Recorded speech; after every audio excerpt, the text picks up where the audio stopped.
boa noite a todos.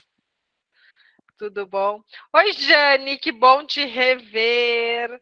Justamente agora aí nessa semana, né, do uso racional de medicamentos, tem vários rostinhos aí também, a gente não consegue ver todos, mas eu estava acompanhando os que estavam entrando, vários colegas conhecidos, de gratidão, assim, de estarem presentes, né, nessa noite aqui, aonde a gente está agora fazendo a abertura. Para quem não me conhece, eu sou Letícia Halpe, estou como presidente do Conselho Regional de Farmácia do Rio Grande do Sul e estou aqui representando a todos os diretores do CRF-RS. Ontem a gente abriu, né, com uma palestra do evento essa semana, então, cheia de eventos do uso racional, então estamos dando sequência, então, às capacitações. Leti, seu microfone está desligado. Se desligou meu microfone. Abriu. Tá, então nós estamos aqui dando início, né, a sequência, na realidade, essas capacitações que a gente preparou com tanto carinho pelo CRF-RS para a Semana do Uso Racional de Medicamentos. O tema de hoje, então, é que da nossa campanha deste ano de 2022 é Eu Compartilho Saúde.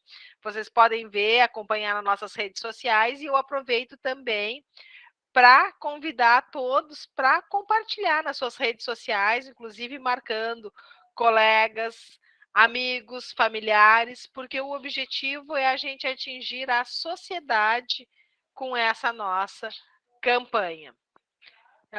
Lembro, então, que há várias qualificações sobre o tema à disposição da categoria no site do Conselho. Então, a quem se interessar e ajudar a divulgar também, é só entrar no site, conferir e se inscrever na palestra desejada. A palestra de hoje ela é intitulada Reconciliação Medicamentosa e Uso Racional. A exposição de hoje, então, ela vai abordar questões como o farmacêutico clínico no ambiente hospitalar, as possibilidades de intervenção, quais devem ser as orientações para a alta e o conceito de reconciliação de medicamentos. Para falar sobre o assunto, convidamos, então, a farmacêutica com experiência em assistência e atenção farmacêutica, farmácia clínica hospitalar e de gestão também, a professora Jane Beatriz Limber. Agradeço a todos pela presença nessa noite, em especial a ti, Jane, por aceitar o nosso convite e compartilhar o teu conhecimento. Né? Não. Alguém gostaria de falar? Bom, então, dando sequência, antes da gente dar início realmente ao evento, eu gostaria de dar alguns comunicados e alguns recados importantes, né? Por exemplo, no chat ao lado, para colocar os nomes completos, para que a gente possa fazer a conferência de quem realmente está participando e gerar os certificados no acesso restrito após o evento, que vocês vão ter acesso. A gente pede também que todos fiquem com seus microfones desligados, para evitarmos ruídos durante a apresentação. Eu informo que essa palestra está sendo gravada, tá? E ela fica disponibilizada no acesso restrito posteriormente também, caso queiram rever. Vocês poderão, então, anotar as dúvidas também, porque durante a apresentação, e no final a gente abre esse espaço para o questionamento. Para organizar as falas, então, a pedido da palestrante, para quem tiver dúvidas, se inscrever no chat e a gente vai seguir a ordem. Eu desejo um excelente evento, tá? A semana está cheia de atividades, de palestras, de material para divulgar, não só nas redes sociais, mas a gente está fazendo uma campanha maciça também, em parceria com a Assembleia Legislativa do Estado do Rio Grande do Sul, a Secretaria Estadual de Saúde, a FAMURS, a Federação dos Municípios, e também o COSEMS, que são parceiros do CRF. Nós estamos com a campanha circulando no Transurb, em paradas de ônibus aqui em Porto Alegre, aqueles outdoor, né? Então, assim, ó, se vocês encontrarem, o objetivo é que a gente atinja a população com a importância de compartilhar saúde, de ter o uso racional. E aí nós, farmacêuticos, somos a peça fundamental, né, Jane? E importantíssimo para que a gente realmente possa fazer todo esse trabalho clínico e essa valorização que a gente tem tido com a nossa profissão, estando aí na linha de frente, não sendo mais o profissional do medicamento, mas sendo o profissional que cuida de quem utiliza o medicamento.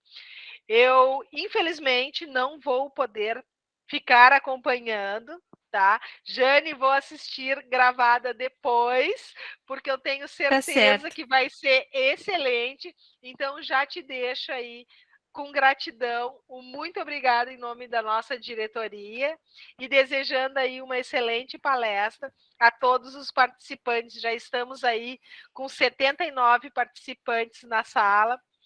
Beijo a todos os colegas, que todos nós façamos um excelente trabalho clínico, cada vez mais, para a população poder reconhecer a importância da nossa profissão, a importância de sermos farmacêuticos e trabalharmos realmente com o uso racional de medicamentos. Beijo! Tá com a palavra, Letícia. Jane. Muito obrigada, Letícia, pelo convite, pelas amáveis palavras de boas-vindas. Para mim é uma honra muito grande estar aqui junto a vocês, junto à equipe do CRF, junto a tantos farmacêuticos gaúchos que gostariam, então, de conversar um pouco mais sobre essa questão da farmácia clínica no ambiente hospitalar. Assim, olha aqui, ó, nós temos várias atividades para vocês entenderem. É sexta-feira de noite, mas a gente ainda tem um monte de demanda do conselho ainda que nós não conseguimos terminar, porque a gente faz as nossas atividades, a Lu trabalha na saúde pública, eu tenho a minha farmácia, então hoje nós estávamos dedicados, trabalhando no conselho e não conseguimos vencer todas as tarefas. Então está aqui comigo a Luciana Leg, tá? Tudo bem, nossa Lu? diretora, para dar um oizinho para vocês. Ah, que legal. Então, só para justificar o porquê também que nós não vamos estar aí com vocês, tá? Nós vamos estar escutando aqui, mas não vamos conseguir estar presente realmente, tá?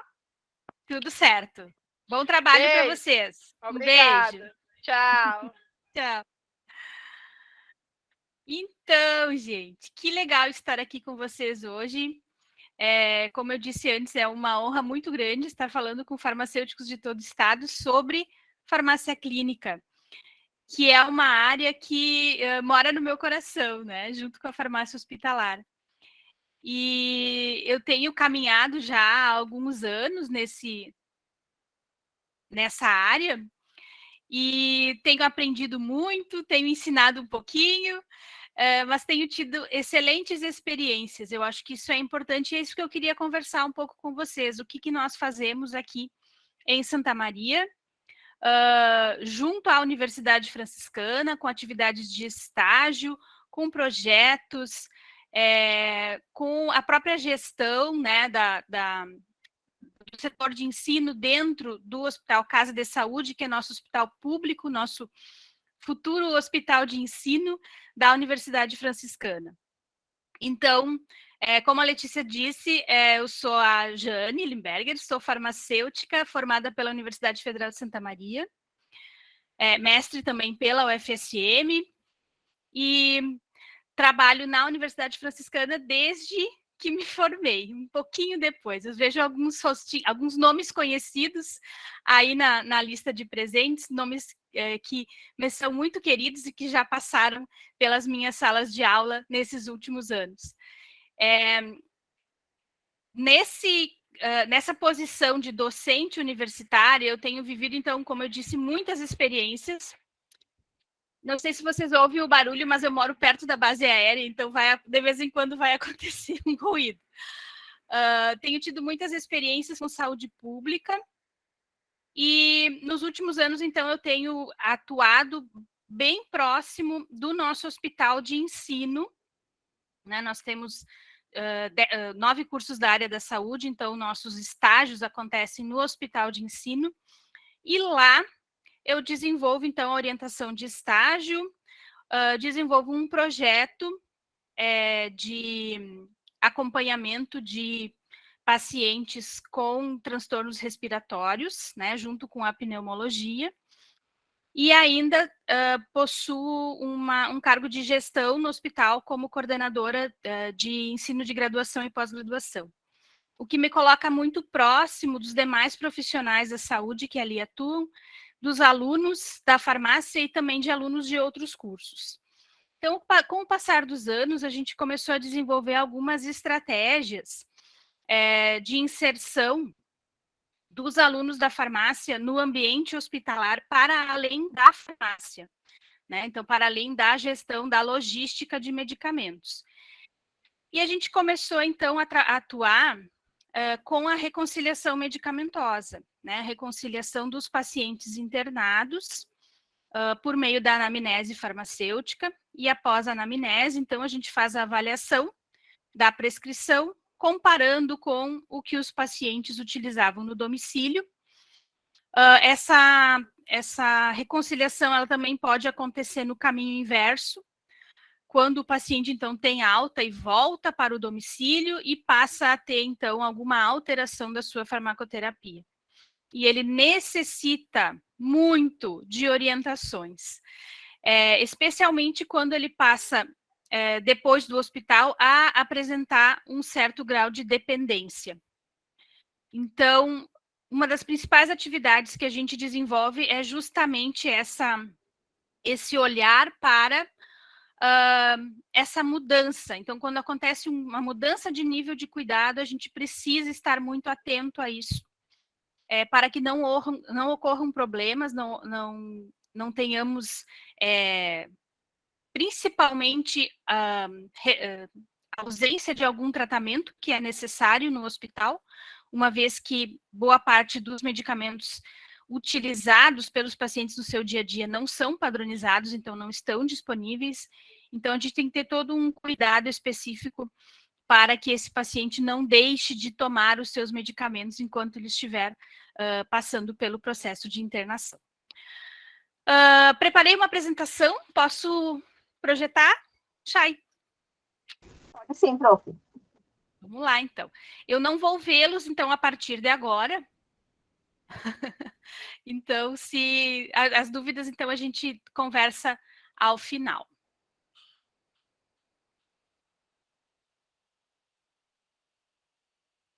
Estão visualizando?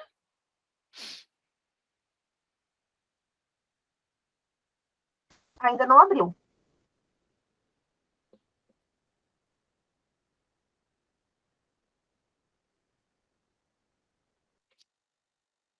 Peraí, vou de novo. Tá. Aqui eu acho que eu não compartilhei no lugar certo. Agora acho que vai.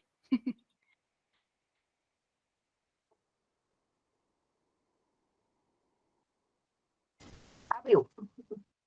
Joia. É que eu não tinha clicado no lugar certo, né? Ele não vai mesmo. Então, deixa eu só ocultar aqui. Joia. Muito bem. Reconciliação medicamentosa e uso racional de medicamentos. O que a gente vai tratar, então? Mas o que faz o farmacêutico clínico no hospital? E quais as possibilidades de intervenção desse profissional? Então, quando historicamente a gente tem a visão do farmacêutico no hospital como uma pessoa voltada à logística de medicamentos, então aquela pessoa que vai participar do processo de compra e de dispensação de medicamentos dentro do ambiente hospitalar. Nos últimos anos a gente tem visto uma mudança bem significativa desse papel, nos últimos 10, 12 anos, em função das novas legislações referentes à farmácia hospitalar e da necessidade da inclusão do farmacêutico em tarefas voltadas para o cuidado com o paciente, para além de tudo que a gente já faz, né? Então, além dessa questão da logística, toda a questão da participação do farmacêutico nas comissões hospitalares, que também é extremamente importante, mas a gente tem percebido, então, um aumento da solicitação, né, das atividades clínicas do farmacêutico em função dessa necessidade de observar mais de perto a farmacoterapia do paciente. Então, o que a gente observa em termos de reconciliação medicamentosa, né, que é uma das possibilidades de intervenção mais presentes? Nós temos mais recorrentes as interações medicamentosas, né? Interações às vezes mais sérias, às vezes menos sérias, mas que podem impactar na evolução do quadro clínico do paciente. Então, na nossa experiência clínica, o que nós mais percebemos são interações que levam a alterações cardiovasculares, prolongamento do intervalo QT, né, algum tipo de arritmia, que vai ser manejada de acordo com aquilo que o paciente vai apresentar. Além dessa, a gente observa também muito frequentemente a interação entre antidepressivos e antieméticos, numa interação chamada síndrome da serotonina. A síndrome da serotonina, ela é caracterizada pelo aumento da serotonina na fenda sináptica, e com isso nós temos algumas consequências para o paciente que podem ser desde leves a bem graves. Então, pode variar desde um rubor facial, sudorese, tremores, né, tonturas, pode evoluir, então, para convulsão, posteriormente pode evoluir para coma e para morte. Então, é uma interação medicamentosa que precisamos identificar e precisamos informar a equipe de enfermagem que vai observar esse paciente e relatar sempre que esse paciente apresentar esses sintomas.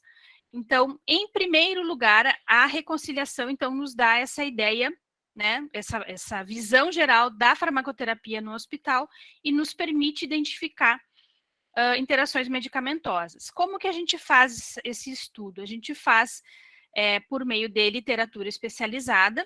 A gente costuma utilizar o Micromedex, que é um aplicativo que também está disponível no navegador da internet.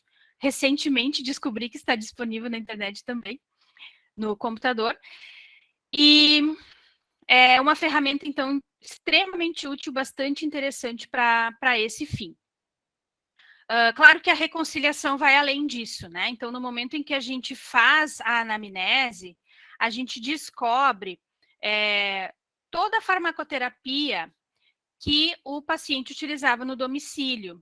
E, claro, esse registro ele tem que ser muito cuidadoso, especialmente em relação à dosagem dos medicamentos. Porque à medida que o paciente no hospital altera a dosagem de medicamentos que ele estava habituado no seu domicílio, ele pode, então, levar a algum tipo de problema mais sério, especialmente quando a gente está falando de medicamentos que têm uma baixa janela terapêutica, né? Qualquer alteração de dose, então, pode provocar, inclusive, paradas cardíacas. Então, é necessário realmente ter um cuidado muito grande em relação à dosagem, aos medicamentos, claro, e as dosagens utilizadas.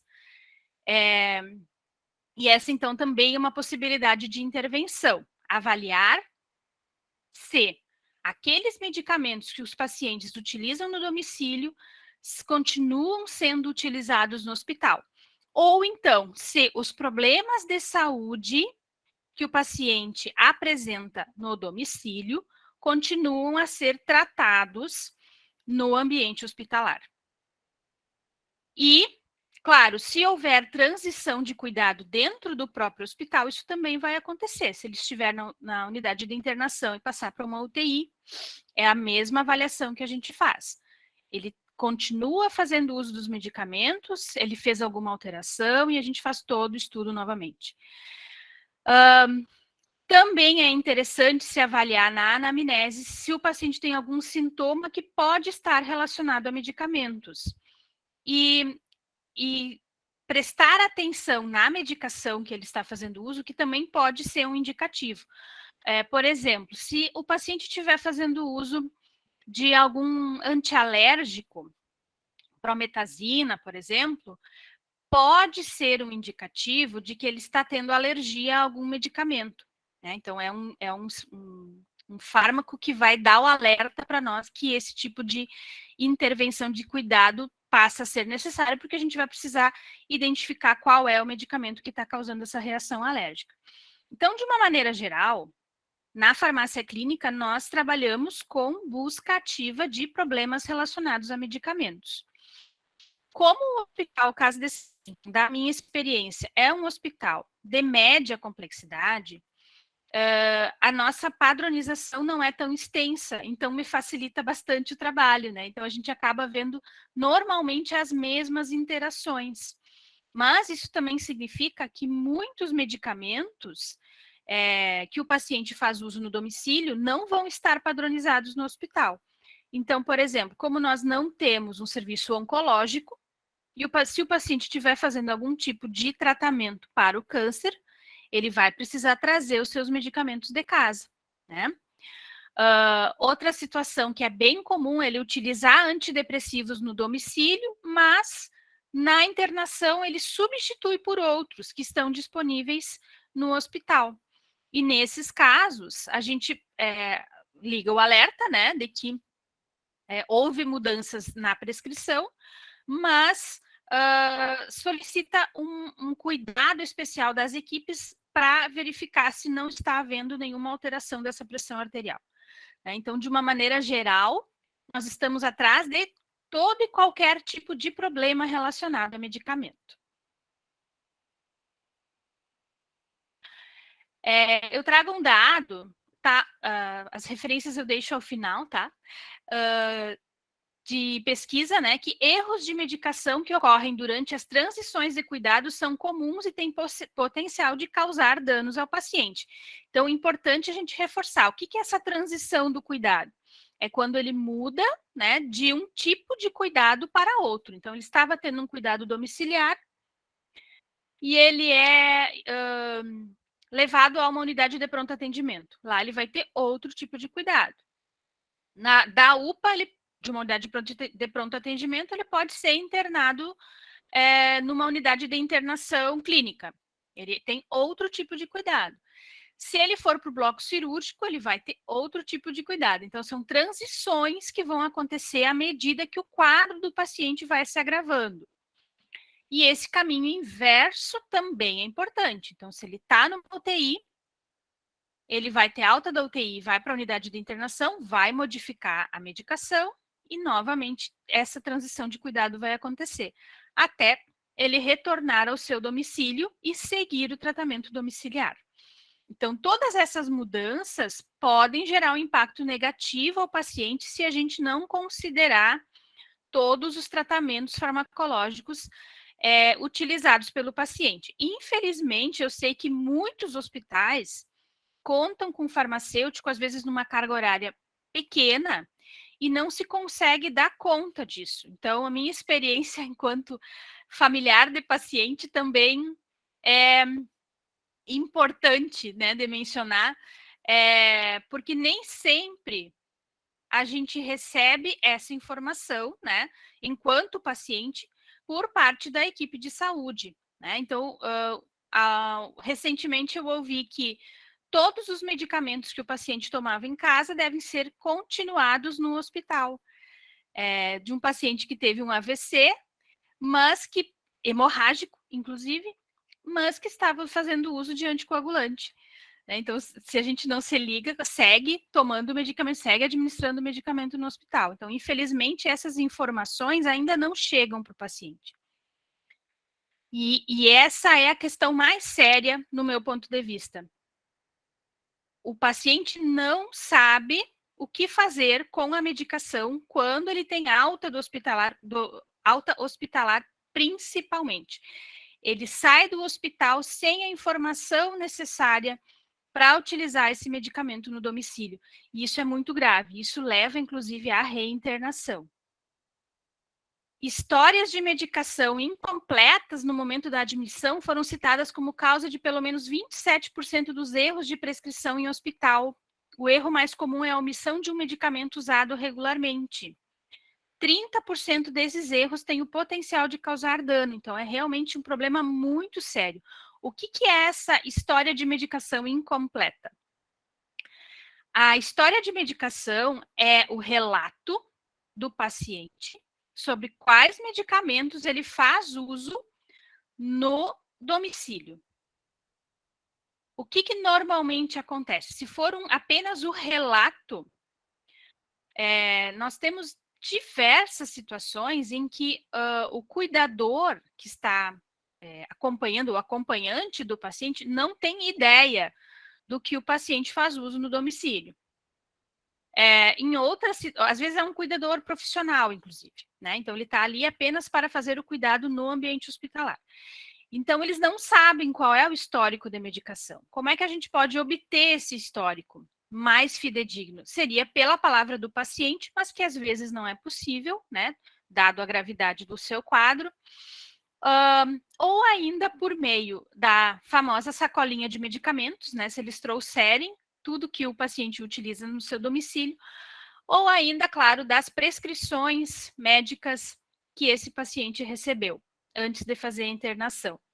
Mas nem sempre esses dados estão disponíveis, então a gente pode deixar de utilizar algum medicamento em função da falha desse processo de informação. Né? Em outros países, eu trago mais adiante, tem esse registro pode estar disponível em sistemas informatizados, mas a gente sabe que aqui no Brasil essa não é a realidade. Muitos hospitais, inclusive, nem possuem ou possuem sistemas informatizados bem precários, bem simples, que não dão conta desse tipo de informação. E essa informação, então, é extremamente importante. Além dos medicamentos, nome dos medicamentos, que muitas vezes ainda são ditos da forma com que eles se lembram, então até às vezes chega a ser engraçado, né? Quando a gente faz a anamnese, sai cada nome, né, de medicamento. E a dose também, bem difícil das pessoas se lembrarem. Então fica mais complicado, claro, fazer esse processo de reconciliação quando a gente não tem essa informação fidedigna. Então, a caixinha de medicamentos, a sacolinha de medicamentos realmente auxilia bastante nessa avaliação e tem, então, esse potencial de redução de erros no processo de prescrição. Mas o que é, então, essa reconciliação medicamentosa?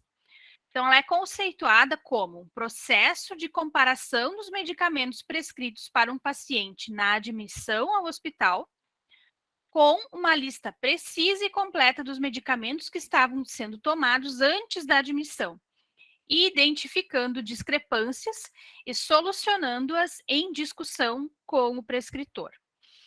Por que esses medicamentos, então, muitas vezes não são mantidos no hospital? Esse é um critério, né, que vai ser estabelecido pela equipe de saúde em função de que se dá preferência sempre aos medicamentos que estão padronizados.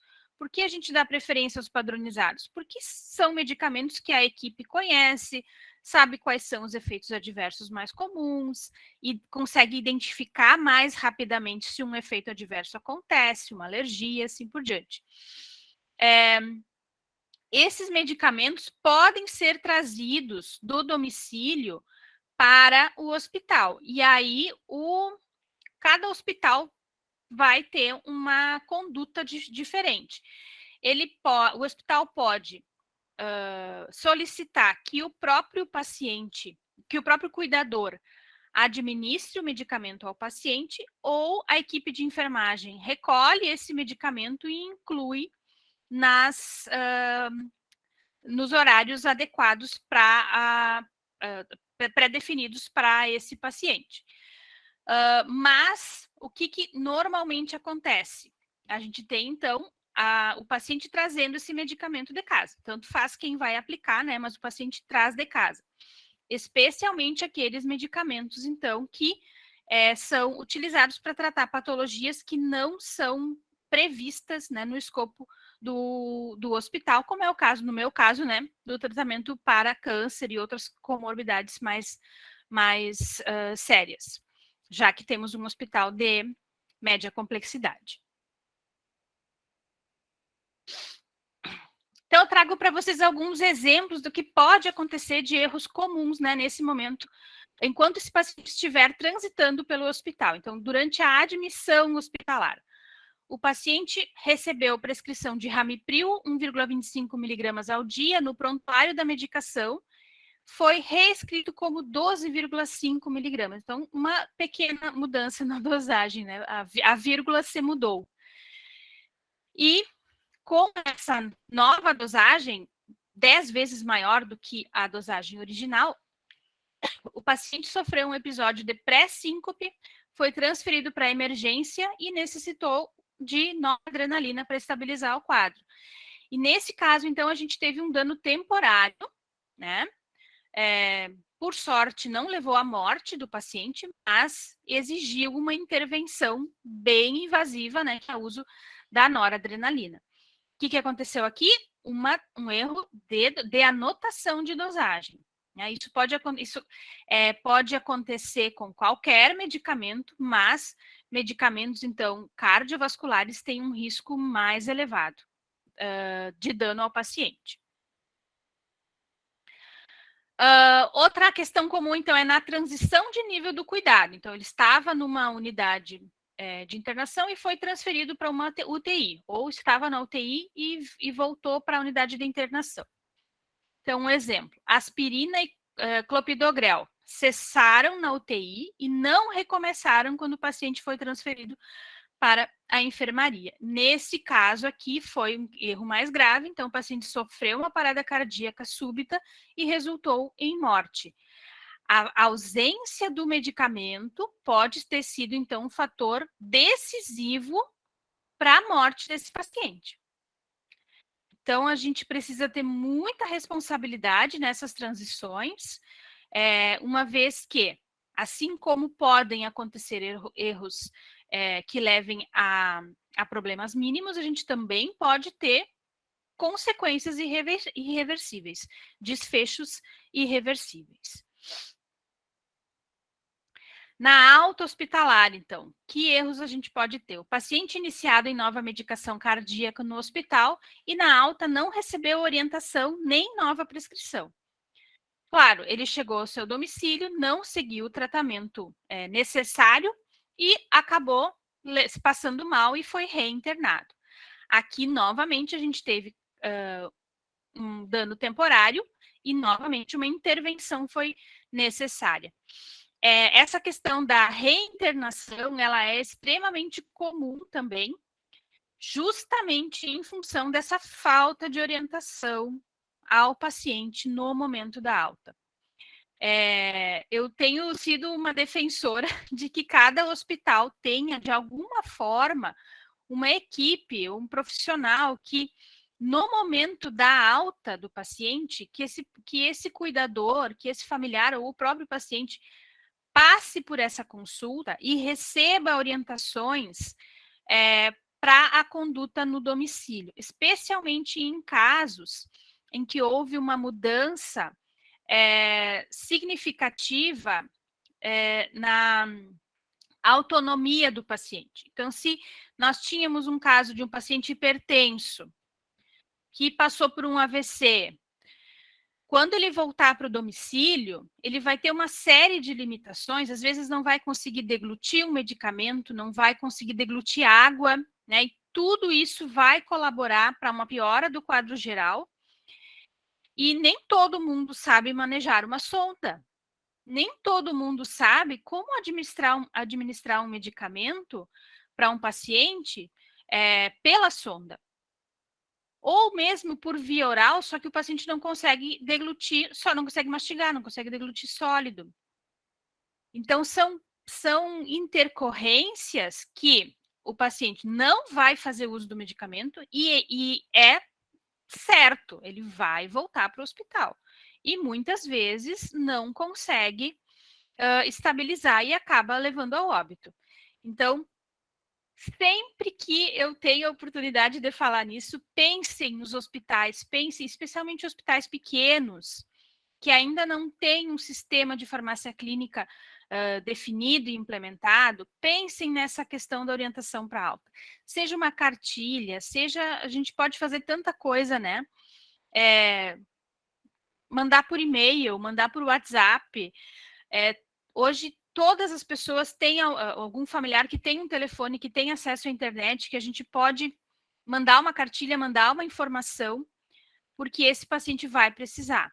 Então, no domicílio, ele vai ter dúvida. E muitas vezes ele vai fazer como ele acha que é melhor.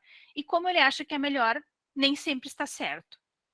Então, essa questão da alta eu vejo como muito importante na prática do hospital e o farmacêutico precisa estar envolvido com isso. Muito bem. O manejo continuado da medicação pressupõe que a informação também seja manejada. Então, nas imagens aqui, a gente tem, por exemplo, um paciente no domicílio, um paciente na UTI, um paciente recém-nascido, né? Então, nos diferentes ciclos de vida, ele vai utilizando medicamentos, modificando os medicamentos que ele utiliza, mudando a relação dele com os medicamentos, mas é muito importante que a informação sobre essa medicação possa ser repassada de um nível de cuidado para o outro. Como é que eu faço esse manejo? Pode ser pelo prontuário? Pode. É bem importante que todas as anotações de farmácia clínica constem, né, no prontuário do paciente. Como é que eu vou fazer para os outros profissionais da saúde que têm contato com o paciente terem ciência dessas anotações, dessa informação? Eu posso conversar pessoalmente, se eu tiver um bom sistema informatizado, eu posso, com um clique, ligar um alerta, né, para que os outros profissionais da saúde saibam que tem ali uma intervenção necessária na farmacoterapia. Posso passar essa informação verbalmente na passagem de um plantão para outro, né? Então, o importante é que essa mensagem seja repassada e, se possível, preferencialmente, que ela fique registrada.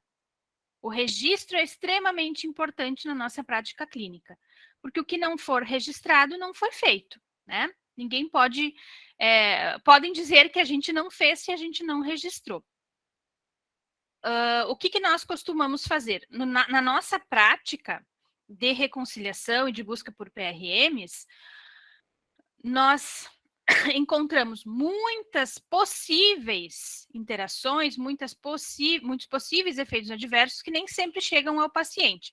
Mas quando a gente percebe na anamnese que esse problema está atingindo o paciente, a gente informa pelo sistema e também informa imediatamente a equipe de enfermagem.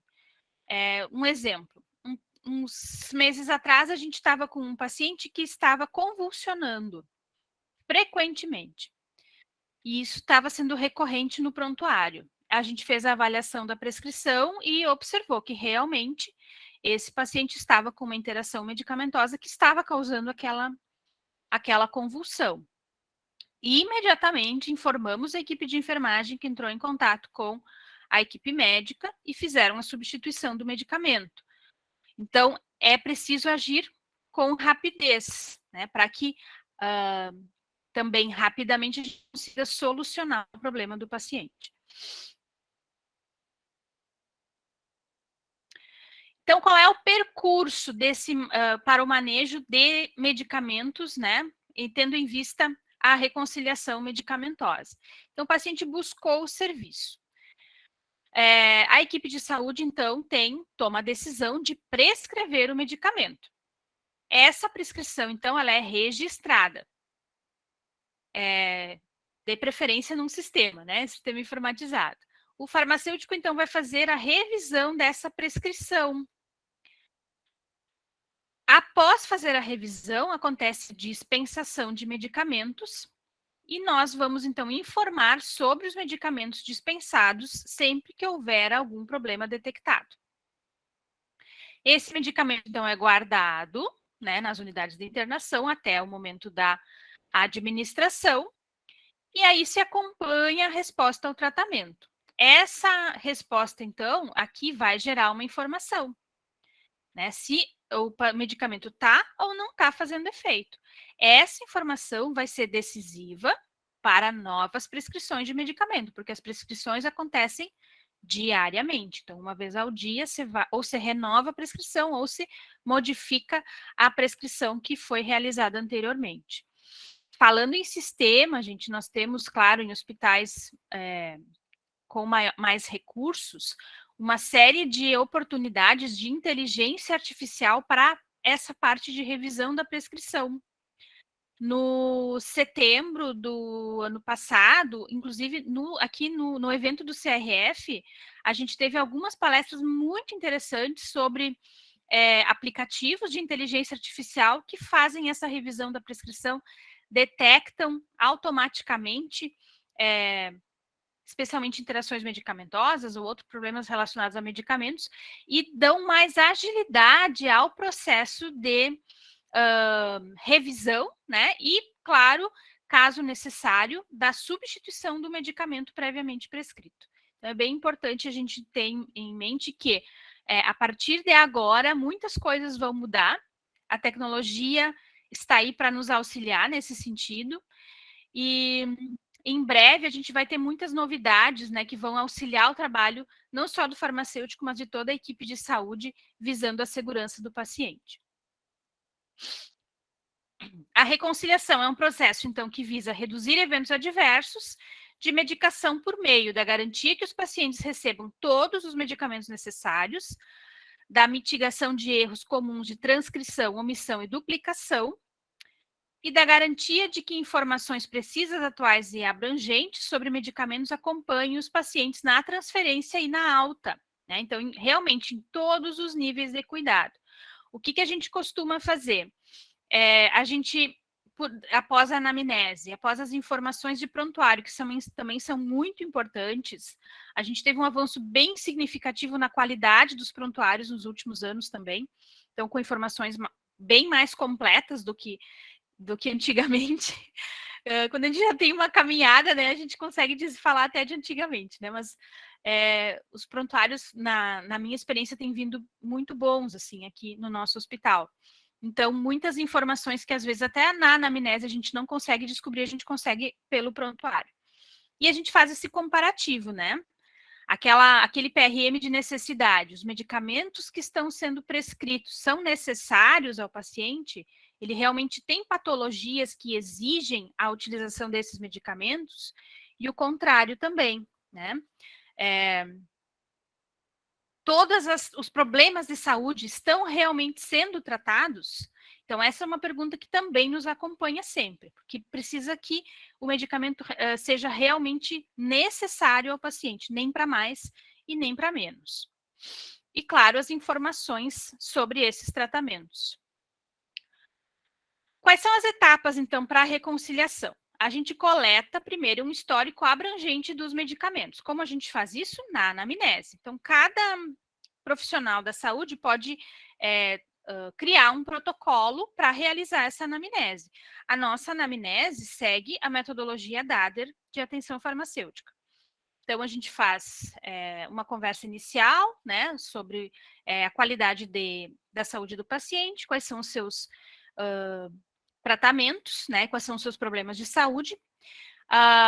Depois, avaliamos, então, na fase de revisão, a gente começa da cabeça aos pés, vai perguntando se tem se sente dor de cabeça, se tem dor nos olhos, se tem dor no corpo, se enxerga bem, se tem problema respiratório, né? Então, da cabeça até o pé, né?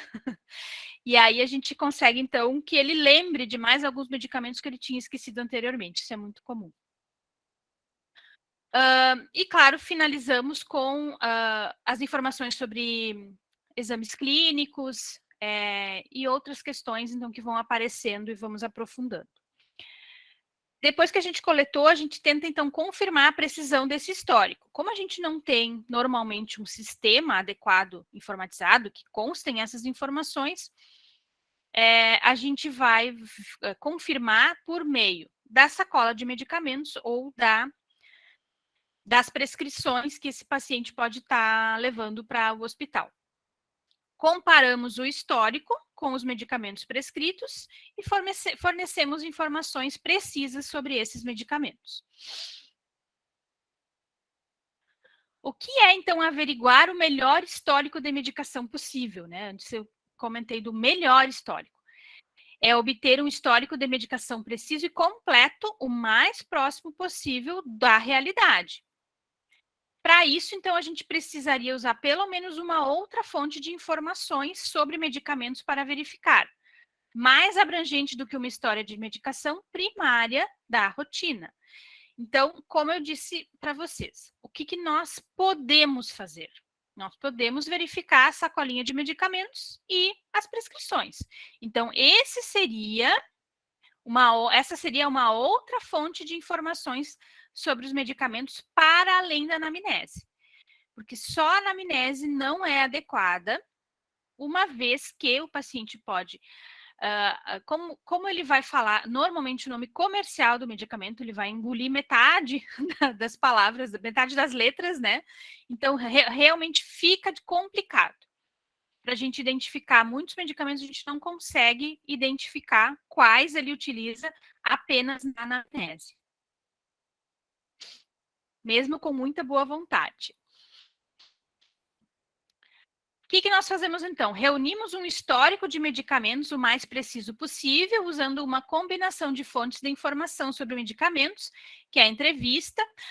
Também entrevistar o cuidador, né? Também é uma referência interessante, desde que esse não seja um cuidador profissional, daqueles que só ficam no hospital.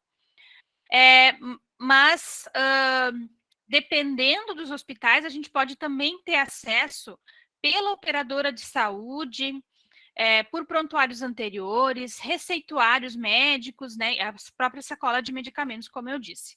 Esses dois primeiros aqui, bem difícil de conseguir no nosso hospital. Então, operadora não há, porque é um hospital SUS. Prontuários anteriores a gente até consegue, né? Então, vê o histórico de internações do paciente e pode ter uma ideia, né, do que ele utiliza. Mas, então, funciona melhor a questão dos receituários e da sacola de medicamentos. Como a gente confirma, então, essa precisão? Verificando as informações obtidas, usando uma fonte secundária para confirmar, ou uso de 2 ou mais fontes para obter e verificar o histórico da medicação. Aqui nós temos que explorar inconsistências entre as diferentes fontes. Então, se num lugar diz uma coisa, no outro diz outra, a gente tem que ir atrás e ver qual é realmente o medicamento que esse paciente está fazendo uso. Essas etapas, então, de coleta e confirmação, elas podem acontecer sucessivamente ou simultaneamente. Às vezes, não é na primeira anamnese que a gente consegue todas as informações, porque, quem sabe, na segunda anamnese tem um familiar que mora no mesmo domicílio, né? Então, às vezes a gente fica com o prontuário pendente, né? Então, não conseguimos agora, vamos aguardar a troca, né, do cuidador para conseguir informações mais precisas. Já aconteceu bastante também. Essas fontes, então, contemplam a entrevista com o paciente ou o cuidador, sempre que possível, já que muitas vezes o paciente, dependendo do seu quadro, ele não consegue falar, né?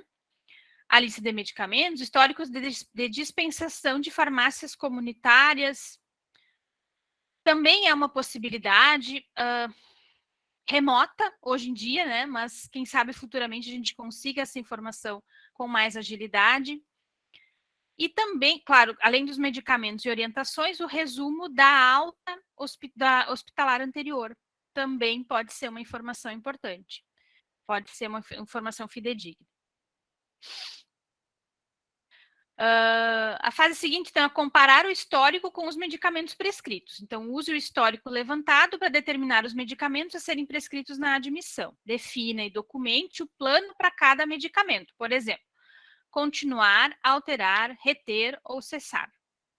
verifique se os medicamentos que foram prescritos seguem o plano e compare os medicamentos pré-admissão e atuais em cada transferência de cuidados. Como eu disse antes para vocês, às vezes alguns hospitais vão preferir utilizar os medicamentos padronizados para tratar o paciente, normalmente são um número limitado de medicamentos, e por isso não condizem com os tratamentos domiciliares.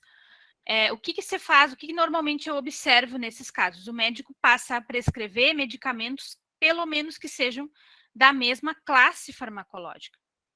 E se ele estiver prescrevendo na mesma classe, a chance de manter uma pressão arterial controlada aumenta bastante. Né? Então, não estamos alterando tanto. A gente pode até alterar o representante da classe, mas a classe permanece.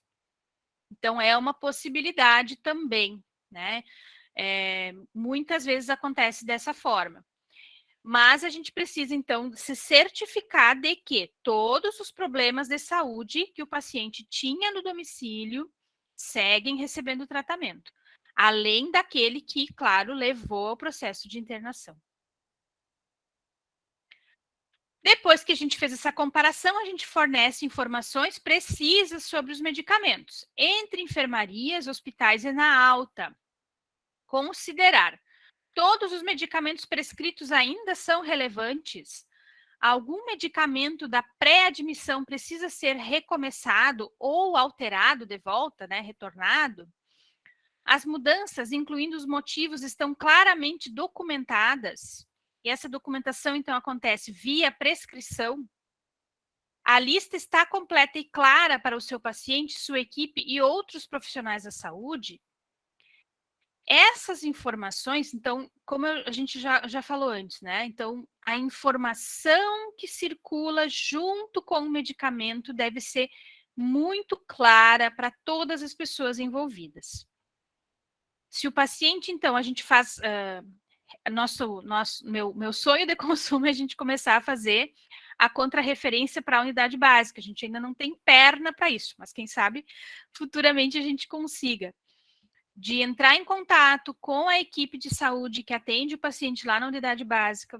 Novamente, são pacientes que a gente atende do SUS, né? Então, que já vêm referenciados, para fazer essa contrarreferência e informar de maneira adequada essa equipe de saúde que vai continuar o segmento desse paciente no domicílio.